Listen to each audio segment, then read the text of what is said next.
je reviens sur la question de Jésus. En fait, avec Jésus, on a quelque chose d'assez compliqué, parce qu'on se demande quel était le modèle de Jésus, quelle était la référence de Jésus. Parce que on confond beaucoup de choses. On confond Adam, on confond Seth, on confond Enoch. Voilà trois personnages, Adam étant le père de Seth et Seth étant le père de Enoch. Et ils sont tous différents. Parce que Adam est généré par Dieu, Seth est généré par Adam, et Enoch est généré par Seth. Mais ce sont trois générations différentes. Adam est généré par Dieu. Bon, Dieu, c'est pas n'importe quoi, Dieu. Il est généré par Dieu à son image. Adam, généré par Dieu, va générer à son image Seth. Chapitre 5, Genèse. Et ce n'est qu'avec Enoch que nous avons le premier être humain qui est issu d'un homme et d'une femme.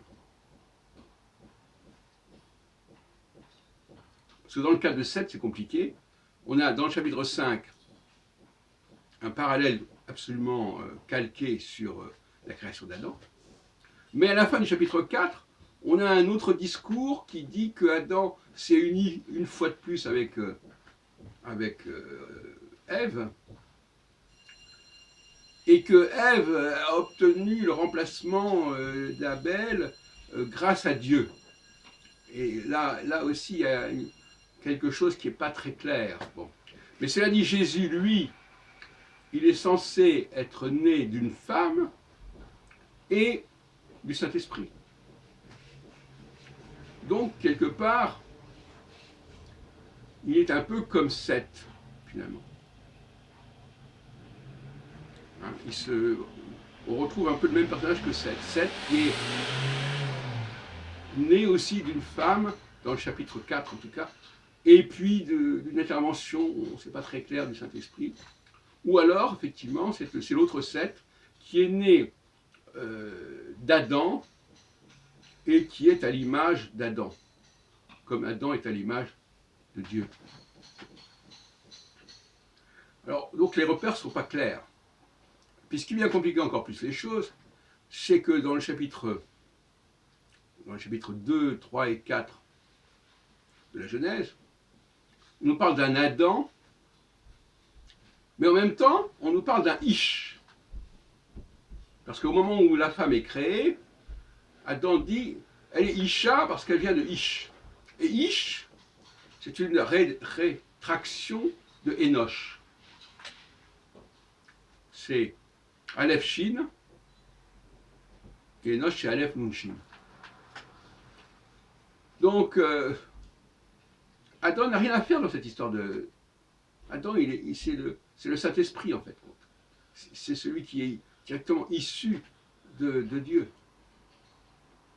Et c'est l'homme. C'est l'homme fils d'Adam. Mais en même temps, c'est pas encore l'homme tel que nous connaissons, parce que l'homme que nous connaissons, c'est le fils de Seth qui est Enoch. Bon, c'est un peu compliqué, mais c'est comme ça. Et donc on nous raconte une histoire d'Adam au paradis terrestre, au jardin d'Éden, alors qu'en réalité, il s'agit de Enoch, Ish. Donc là aussi, il y a des complications. Mais ces chapitres 2, 3 et 4, ils ont été interpolés. En réalité, le Pentateuque ne commence réellement qu'avec le chapitre 5, et avec des éléments du premier chapitre éventuellement.